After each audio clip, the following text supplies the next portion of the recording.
Now let's move on to Ukraine, where at least one person has died and 4 others have been injured as a result of overnight attacks on the capital city by Russian drones. The drone attacks have damaged buildings, creating fires and falling debris in several districts. It's the 3rd night in a row that Ukrainian air defense units have fought off Russian drones in and around Ukraine.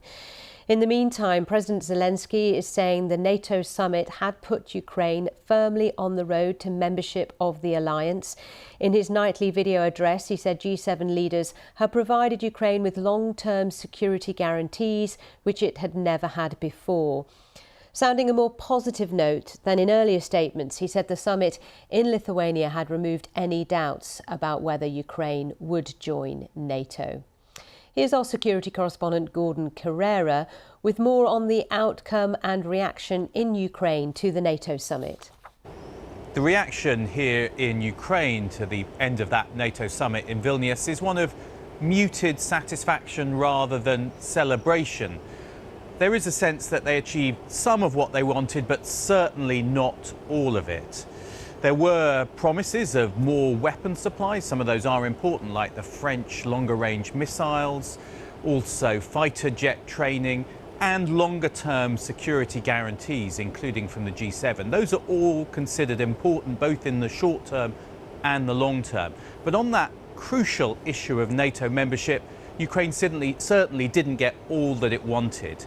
President Zelensky, when he was heading to the summit, said it would be absurd not to be given a timetable, a clear timetable for when and how Ukraine would join. It didn't get that.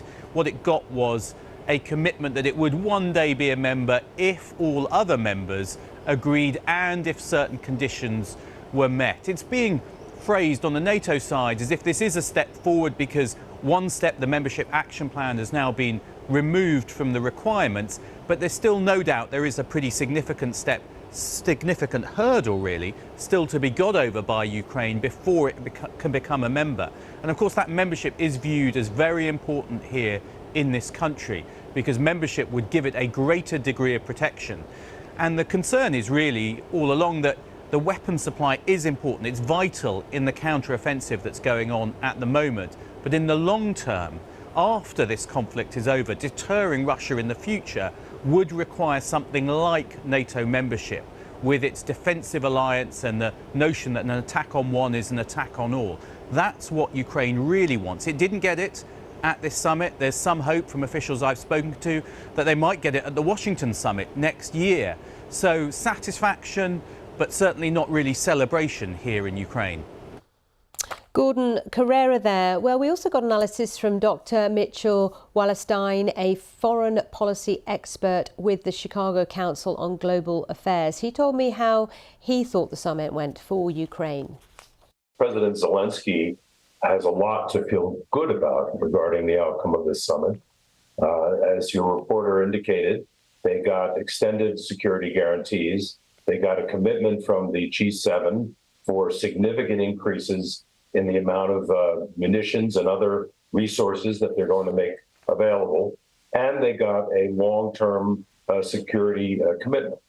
Now, they did not get an invitation to membership, but realistically, because of Article 5, that was never in the cards. Because if they had been admitted or put on the track to admission, it would have made created an obligation for the NATO members to come to Ukraine's defense, which would have meant a direct engagement with the Russian Federation.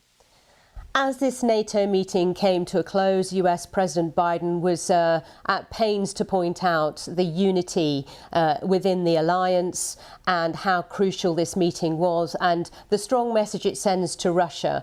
Would you agree? Because before this meeting started, there were lots of concerns about disagreements over the communique, what would be said at the end with regards to Ukraine in particular.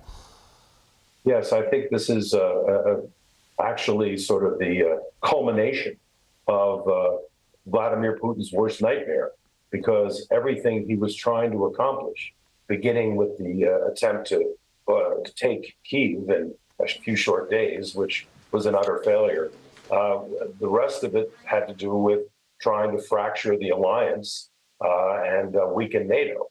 And of course, we know that the other outcome of this summit was Turkey's capitulation, allowing Sweden now to join NATO as well. So Putin is faced with a broader coalition, a stronger coalition, and a more determined coalition. So I think in that respect, this summit was very important.